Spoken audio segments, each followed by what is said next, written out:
अपनी सहायता आप करें। उज्जैन में महाकालेश्वर का एक बहुत बड़ा प्रसिद्ध मंदिर है।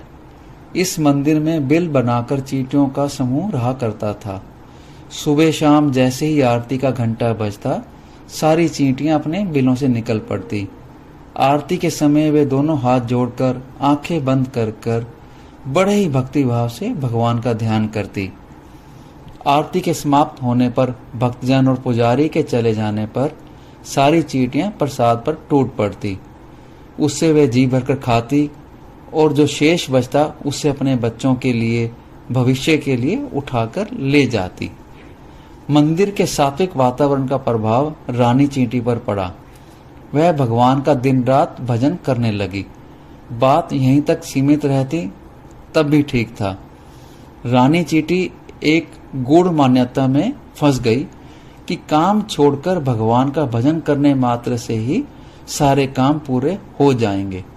भगवान प्रसन्न होकर भक्तजनों की मनोकामनाएं स्वयं पूरी कर देंगे। रानी चींटी का प्रभाव उसके दल पर भी पड़ा। परिणाम यह हुआ कि अधिकतर चींटियां कामचोर बन गई।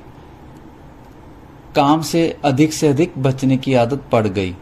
किसी को आते देखती तो झट दोनों पैर पर खड़ी होकर आंखें बंद करके शिव शिव जपने लगती। जाने वाला अब भला क्या करता, उन्हें देखकर चुपचाप चला जाता था। रानी चींटी को तो अपने समूह को देखने भालने की भी तनिक फुर्सत ना थी। सब भगवान करेंगे, बस बात बात में यह कह दिया करती और काम से अपना बचाव कर लेती। परंतु मंत्री चींटी को यह सब अच्छा ना लगता था। उसने कई बार कहा भी, रानी जी, दिन भर खाली बैठे जप करने से भगवान प्रसन्न नहीं होते। भगवान प्रसन्न होते हैं सद्विचारों से, परोपकार से, उदारता से। पूजा उपासना तो प्रतिदिन कुछ समय इसलिए करनी चाहिए जिससे हमारा मन पवित्र रहे और विचार सात्विक बने। शेष समय हम सब इस संसार को सुंदर बनाने में लगाएं। यही भगवान की सबसे बड़ी सेवा है। ओह, नास्तिक हैं आप जो ऐसी बातें करती हैं। चुप हो जाइए, ज्यादा कुछ कहेंगी तो भगवान दंड देंगे, रानी चींटी ने कहा। मंत्री को चुप होना ही पड़ा। एक बार दक्षिण देश से चींटियों की बड़ी सेना घूमते घूमते उज्जैन आई। वह उसी मंदिर में ही जा पहुंची। महाकालेश्वर का मंदिर उन सबको बड़ा ही पसंद आया। दल के नेता ने सभी से सलाह की और यह बात तय कर ली कि अब सब यहीं रहेंगे। इस बीच उनका परिचय रानी चींटी से भी हो चुका था। रानी की आक्रामकता और अंधविश्वास से भी वो अच्छी तरह परिचित हो चुकी थी। एक दिन जब दक्षिण देश की सारी चींटियों को सभा जोड़ी, तभी उनको गुप्तचर ने बतलाया कि पूरे मंदिर में रहने के लिए सबसे अच्छा स्थान वहां है जहां रानी चींटी रहती है। चलो हम उसके बिल पर धावा बोलकर खदेड़ दें, एक चींटी बोली। सभी ने इस बात का समर्थन किया। उन्हें पता था कि आलसी और अंधविश्वासी को हराना बड़ा सरल होता है, क्योंकि वह भाग्य के भरोसे हाथ पर हाथ रखकर बैठा रहेगा और भगवान को दोष देता रहेगा। दूसरे ही दिन उन्होंने रानी के बिल पर हमला कर दिया।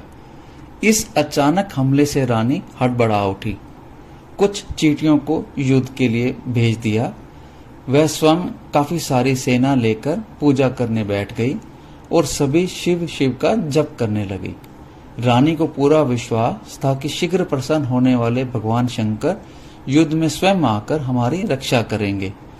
तभी उनकी गुप्तचर चींटियां दौड़ती दौड़ती आई। उन्होंने बतलाया कि युद्ध में भेजी गई उनकी सारी की सारी चींटियां मर चुकी हैं। अब इस समय दक्षिण देश की पूरी सेना बिल में घुसी चली आ रही है। रानी की निगाह सहसा सामने चली आ रही अपनी मंत्री चींटी पर पड़ी।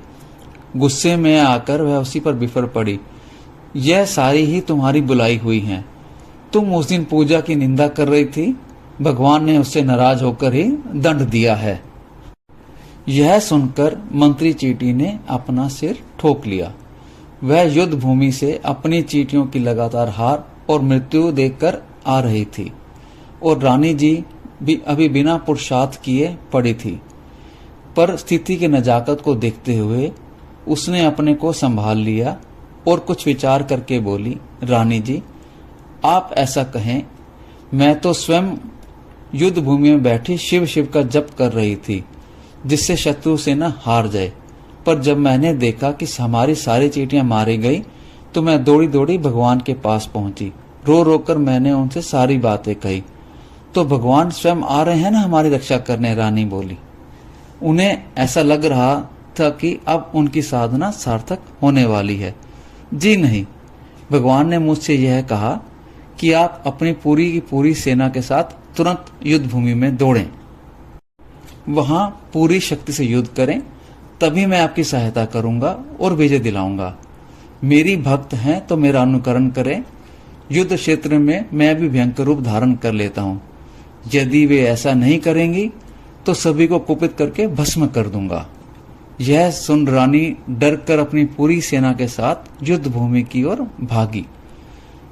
वहां सभी ने पूरी वीरता से युद्ध किया।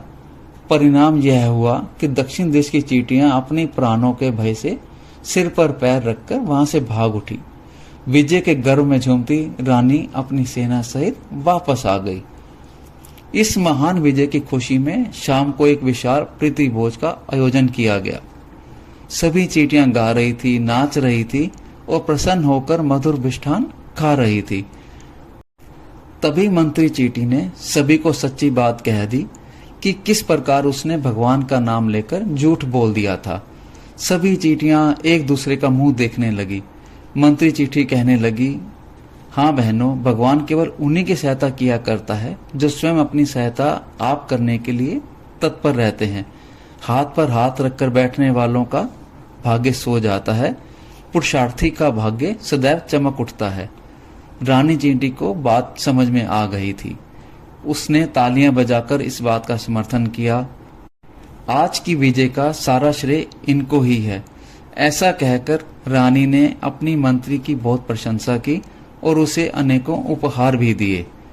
अब किसी का यह साहस नहीं होता कि रानी चींटी के बिल की ओर आंख उठाकर देखे। रानी चींटी इतनी पराक्रमी भी होगी, यह तो उन्होंने कभी सोचा तक न था। धन्यवाद।